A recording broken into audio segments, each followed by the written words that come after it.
ഇത് അറിവിൻ്റെ അശ്വമേധകാലം. സ്വാഗതം. Josco jewellers Ashwamedham powered by സാറാസ് കറി പൗഡർ.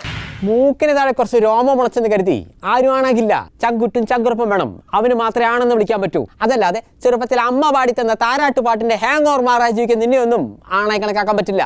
ആകാശത്തൂടെ പറഞ്ഞു നടക്കുന്ന പക്ഷേ ഏണി വെച്ച് പിടിക്കാൻ നോക്കല്ലേ, പണിപ്പാളും. സന്തോഷിന്റെ വളരെ ശക്തമായ സ്വപ്രയത്നം കൊണ്ടുണ്ടാക്കിയ കലാരംഗത്തെ മേൽവിലാസം. ആ മേൽവിലാസം വർഷങ്ങളായി കേരളത്തിലെ വിവിധ മാധ്യമങ്ങൾ അലക്കി പാണ്ടാക്കാൻ ശ്രമിച്ചതാണ്.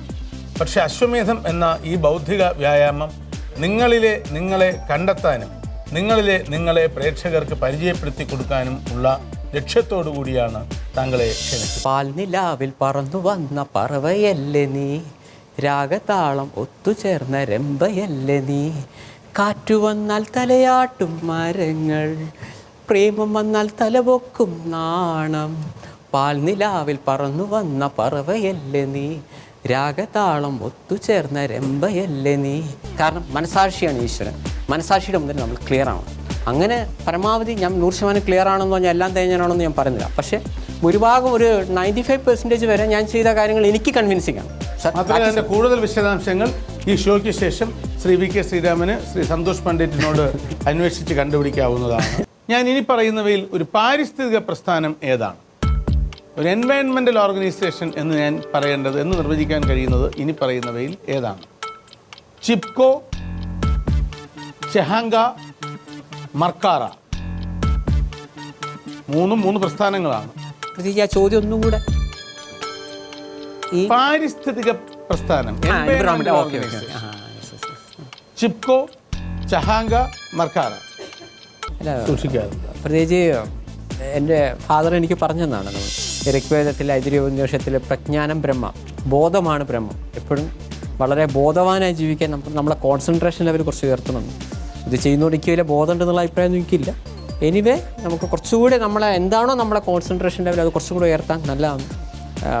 അഗ്നിയും വായുവിൻ്റെയും ശരീരത്തിലെ 2 തത്വങ്ങളെ ഒന്ന് കോൺസെൻട്രേറ്റ് ചെയ്ത് പിടിച്ചു കഴിഞ്ഞാൽ കുറച്ചുകൂടെ നമുക്ക് ക്ഷമയും ബുദ്ധിയൊക്കെ കിട്ടുമെന്നാണ്. ഇതൊക്കെ എനിക്ക് ഉണ്ടെന്നുള്ള അഭിപ്രായമൊന്നുമില്ല. എനിവേ കുറച്ചുകൂടെ ബെറ്റർ ആവും എന്നുള്ളതിനാണ് ഞാൻ പരമാവധി സമയം പിടിക്കുന്നത്. അച്ഛൻ ആനക്കാരനാണെന്ന് കരുതി മകൻ്റെ മുഖത്ത് താഴമുണ്ടാവില്ല. സംസ്കാരം, തറവാടിത്തം, that should be coming from the blood, that should be coming from the head. അത് ഹൃദയത്തിനുണ്ടായിരിക്കേണ്ടതാണ്, അത് ചോരയിൽ അലിഞ്ഞിരിക്കേണ്ടതാണ്. അതല്ലാതെ അഹങ്കാരം കളിച്ചും ജാട കളിച്ചും നാക്കുകൊണ്ട് കോമിട്ട പിടിച്ച് നേടിയെടുക്കേണ്ടതല്ല. ചാരത്തിലുതിയ തീ കത്തൂല. വിഷത്തെ അമൃതെന്ന് പേരിട്ട് പിടിച്ചാൽ വിഷം അമൃതാകൂല. നടക്കാൻ പല വഴി, നശിക്കാൻ 100 വഴി, നേടാൻ 1 വഴി. അതാണ് ആദ്യത്തെ നമ്മുടെ വഴി. ഉഡായിപ്പ് കളിക്കല്ലേ, പണിപ്പാളും. Keep in mind. Santhosh Pandit എന്നുള്ള പേര് സന്തോഷ് സ്വീകരിച്ചതാണ്. വാണിജ്യ സിനിമകളുടെ ഒരു ലോകം, സമാന്തര സിനിമകളുടെ ഒരു ലോകം, കുടുംബ സിനിമകളുടെ ഒരു ലോകം, കലാമൂല്യമുള്ള സിനിമകളുടെ ഒരു ലോകം. ഇതിനെല്ലാം ഉപരി പൾപ്പായ സിനിമകളുണ്ടാകും. സന്തോഷ് പണ്ഡിറ്റിൻ്റെ സിനിമകളെ സന്തോഷ് പണ്ഡിറ്റ് ഇതിലേതെങ്കിലും ഒരു പ്രത്യേക വിഭാഗത്തിൽ കൂട്ടുന്നുണ്ടോ? സർ, ഞാൻ ഇതിലൊന്നുമല്ല കൂട്ടുന്നത്. ഞാൻ വിചാരിക്കുന്നത് സന്തോഷ് പണ്ഡിറ്റ് ചിത്രങ്ങൾ, സന്തോഷ് പണ്ഡിറ്റ് ചിത്രങ്ങളെ കേരളത്തിലെ പ്രേക്ഷകർ ഉൾപ്പെടുത്തിയിരിക്കുന്നത് ഇതിൽ 4ാമത്തേതിലല്ലേ? പൊതുവഴിയിൽ ഒരു കള്ളിമുള്ള് കിടക്കുമ്പോൾ കള്ളിമുള്ള് ഇഷ്ടപ്പെടുന്ന ഒരാളിന് അതൊരു നല്ല കാഴ്ചയായി തോന്നും. പക്ഷെ സമൂഹത്തിന് ആ കള്ളിമുള്ള് പൊതുവഴിയിൽ പാടില്ലാത്ത ഒന്നായി തോന്നുകയും ചെയ്യും. 2000-ന് ശേഷം നടന്ന സംഭവം തീർച്ചയായിട്ടും ആണ്. ഏതെങ്കിലും ഒരു പ്രത്യേക വ്യക്തിക്ക് ദേശീയ അംഗീകാരമോ അവാർഡോ ലഭിച്ചതാണോ? സൃഷ്ടിക്കുകയും അഭിനയിക്കുകയും സംഗീതം നൽകുകയും പാട്ടെഴുതുകയും ഒക്കെ ചെയ്ത, പ്രത്യേകിച്ച് നമ്മൾ ചെയ്യുന്ന എല്ലാവരും ഇഷ്ടപ്പെടണമെന്നോ അത് നമ്മൾ എല്ലായ്പ്പോഴും വിജയിക്കണമെന്നോ ഇല്ല.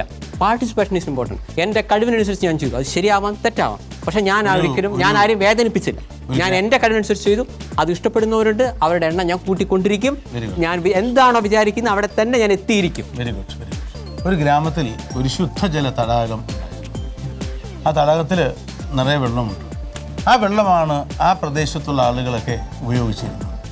ശുദ്ധജല തടാകമായതുകൊണ്ടും മറ്റ് പുറത്തേക്ക് വെള്ളം പോകുവാനുള്ള മാർഗങ്ങൾ ഇല്ലാത്തതുകൊണ്ടും മറ്റ് ജലവാഹിനികൾക്ക് അകത്തേക്ക് കടന്നു വരാനുള്ള വഴികളില്ലായിരുന്നതുകൊണ്ടും കാലക്രമേണ ഈ ശുദ്ധജല തടാകം ഒരു ചെളിക്കുളമായി മാറുകയും ചെയ്തു.